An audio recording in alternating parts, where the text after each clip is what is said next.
Em nome do Pai, do Filho, do Espírito Santo. Amém. Queridos irmãos e irmãs, sejam muito bem-vindos hoje para mais um dia do nosso estudo bíblico. Hoje nós estamos no dia de número 193, livro do profeta Jeremias, capítulos 21, 22, 23 e 24. Pai nosso que estais nos céus, santificado seja o vosso nome, venha a nós o vosso reino. Seja feita a vossa vontade, assim na terra como no céu. O pão nosso de cada dia nos dai hoje. Perdoai-nos as nossas ofensas, assim como nós perdoamos a quem nos tem ofendido. E não nos deixeis cair em tentação, mas livrai-nos do mal. Amém. Ave Maria, cheia de graça, o Senhor é convosco. Bendita sois vós entre as mulheres, e bendito é o fruto do vosso ventre, Jesus. Santa Maria, Mãe de Deus, rogai por nós, pecadores, agora e na hora de nossa morte. Amém. Glória ao Pai, ao Filho e ao Espírito Santo, como era no princípio, agora e sempre. Amém. Queridos irmãos e irmãs, sejam muito bem-vindos hoje para o dia de número 193, estudo de Jeremias, profeta Jeremias, capítulos de 21 a 24.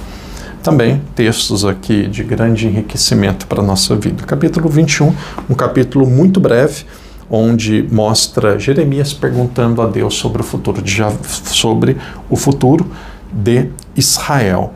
Como que seria o futuro de Israel? Na verdade, as pessoas usam de Jeremias, desejam saber, e aqui é um oráculo. Javé deixa muito claro para Jeremias. Se perguntarem, se quiserem saber, o futuro de Israel, de Judá, é a destruição, a perseguição, a dor. E aí o texto, ele é muito claro ainda, ali a partir do versículo 26, diz assim, versículo 6, capítulo 21, versículo 6, aqui é um resumo, para mim é o versículo central que mostra aquilo que será o sofrimento do povo. Ferirei os habitantes desta cidade, homens e animais, com uma grande peste, e eles morrerão.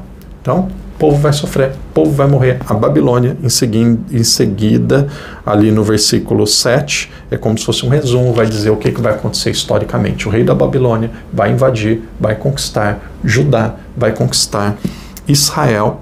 E quando falamos em Israel, estamos falando novamente de um povo, porque aquela região se chama Judá e tem como capital Jerusalém. Serão conquistados, serão tomados pelo rei da Babilônia. A cidade será entregue, assim que termina essa primeira parte do capítulo 21, ali no versículo 10, a cidade, ela será entregue. E ali no final do capítulo, pelos versículos 13 e 14, mostra que até a cidade, até o palácio, a casa real também irá sofrer e será destruída.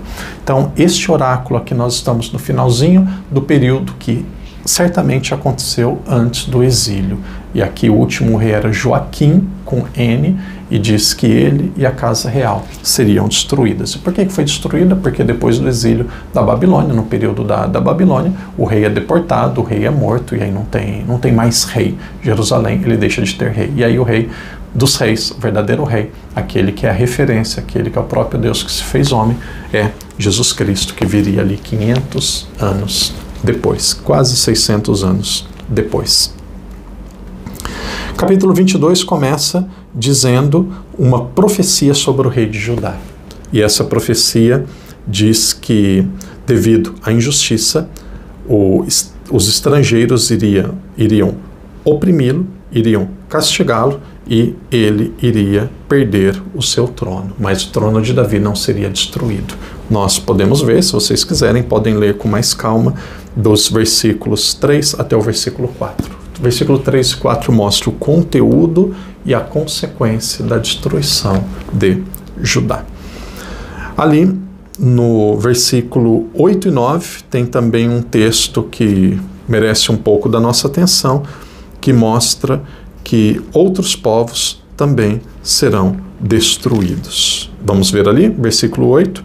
Passarão numerosas nações por esta cidade, e cada uma dirá ao seu companheiro. Veja, na verdade, nações vizinhas, eles se aproximarão e irão questionar por que Israel foi destruído. Por que Israel foi destruído? Possivelmente outros povos vizinhos também seriam destruídos e conquistados pela Babilônia.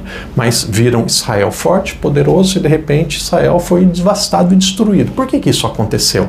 E aí a resposta não é devido à aliança com o Egito, não. A resposta que deveria se dar, ela se encontra no versículo 8 e 9. Passarão numerosas nações por esta terra e cada uma dirá ao seu companheiro: por que Javé tratou desta maneira essa grande cidade? Responderão: porque abandonaram a aliança de Javé seu Deus, prostraram-se diante de deuses estrangeiros e os serviram. Por que foram destruídos? Porque se prostraram diante de deuses estrangeiros e os serviram. Versículo 13, contra Joaquim, dizendo que devido à sua infidelidade, o povo seria exilado e ele seria um dos responsáveis por aquilo. E aí, no versículo 20 seguinte, continua falando sobre Joaquim, que naquele tempo o povo ele não ouvia, não dava atenção a Deus. Se vocês quiserem, podem ler ali, eu sugiro os versículos 21 e 22, que mostra como que o povo foi infiel. Ali no versículo 26, nós vamos adiante, mostra de uma forma ainda mais clara como que Judá seria conquistada pela Babilônia. Veja: lançarei a ti e a tua mãe que te gerou para uma terra estrangeira, onde não nasceste, onde morrereis. Mas para a terra, para onde eles desejaram retornar, não retornarão. Dizendo que iriam para uma terra estrangeira. Essa terra estrangeira aqui é um anúncio do exílio. No dia de hoje ainda temos 2 capítulos, vamos meditá-los, vamos refleti-los e vamos pedir a graça de Deus que esses capítulos ajudem na nossa vida. Para mim, como padre, eu circulei o capítulo 23 e eu trouxe para mim esse capítulo aqui, fala para os pastores. Padre, pastor de igreja evangélica, protestante? Não. Pastores aqui para os sacerdotes, para as pessoas que deveriam cuidar do povo. Vou dizer com as minhas palavras, diz o desastre que é um mau pastor. Aqui, na verdade, não uso o termo padre, o desastre que é um mau líder religioso. As ovelhas se perdem quando não são cuidadas, quando são orientadas por maus pastores. Então, o capítulo 23, ali no começo, mostra, no versículo 7 e 8, mostra a promessa do retorno do povo da Babilônia, mas o restante do capítulo vai mostrar que, devido a maus pastores, o povo iria sofrer. Então é um oráculo falando de pastor. E aí diz que a corrupção da Samaria, do norte, foi terrível, mas do sul foi pior ainda. Veja o versículo 13. Nos profetas da Samaria vi uma loucura, profetizaram em nome de Baal e levantaram o erro ao meu povo Israel. Na Samaria, no norte, profetizaram em nome de Baal, levaram o erro ao povo. Mas nos profetas de Jerusalém vi coisa horrorosa: adultério e obstinação na mentira. Eles fortaleceram as mãos dos perversos para que ninguém se converta da sua maldade. Pesado. E aí nós temos ali os versículos 16, 17 e 18, dizendo novamente do erro, da destruição, da maldade que era realizada pelos profetas. Grifei na minha Bíblia com uma cor escura para que fosse bem destacado o versículo 25, 26 e 27. Diz assim: ouvi o que dizem os profetas que profetizaram mentiras em meu nome, dizendo, eu tive um sonho. Veja, eu não quero julgar, mas toda similaridade aqui é um sinal de coisas do nosso dia. Eu tive um sonho, tive uma profecia. Aqui não fala que é para dar o dinheiro para ele, mas que coisa. Olha a conversa fiada.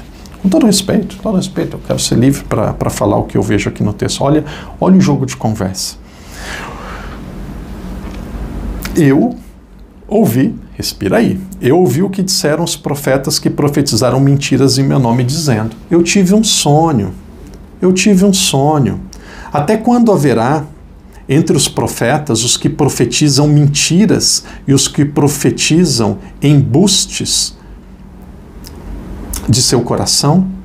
Eles que tentam fazer o meu povo esquecer o meu nome por meio de seus sonhos, que contam uns aos outros como seus pais esqueceram o meu nome por causa de Baal.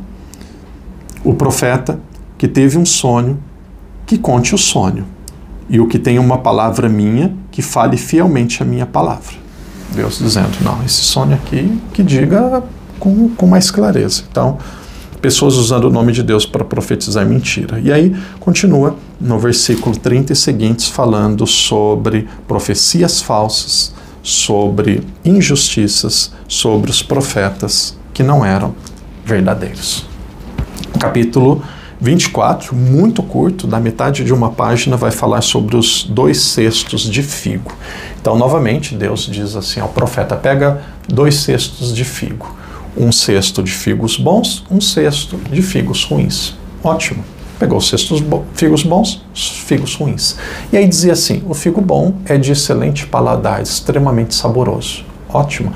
Os figos ruins não servem nem para comer. Não serve para nada. Aí ele diz, figos bons é aqueles que são fiéis a Deus. E os figos ruins serão destruídos, são aqueles que são totalmente infiéis a Deus e pagarão por esta infidelidade. Então, nós temos aqui uma parábola que explica aquilo que é os 2 tipos de figos e aquilo que terá consequência cada um deles. Irmãos e irmãs, textos ricos, bonitos, claros, que a tendência, o perigo para nós é lermos e irmos adiante, mas não é só para ler e ir adiante, é para trazer para a nossa vida. Deus, muitas vezes, ele nos alerta através de um sofrimento, de uma dificuldade, através de pessoas próximas para dizer assim, acorda, se aproxime de mim, converta o seu coração e se santifique. Deus, ele não castiga, Deus, ele é justo. Então nós pedimos essa graça para lermos, para meditarmos, também para nos convertermos. Aqui não é só um estudo bíblico, aqui é um meio que Deus nos possibilita de transformação da nossa vida. Irmão, irmã, que Deus te abençoe e que Deus te proteja. No dia de hoje, coloque ali no comentário, no seu comentário, como que está sendo a sua experiência com a leitura e a meditação do profeta Jeremias. É fácil, é difícil, é próximo? Qual que é o seu sentimento? Meu sentimento é que aqui tem alguém que combateu contra Deus no princípio, que deixou-se seduzir por ele, que depois teve complicações, mas que em nenhum momento se deixou vender indo por caminhos mais fáceis. Alguém que se tornou mártir, não derramando seu sangue, mas sofrendo toda a sua vida pela verdade. Jeremias nos ensina que a maior caridade, o maior presente é levar, ensinar alguém a verdade. Esse é o meu pensamento, coloque depois o seu também no comentário. Que Deus te abençoe, que Deus te proteja e até amanhã, se Deus quiser. Em nome do Pai, do Filho e do Espírito Santo. Amém.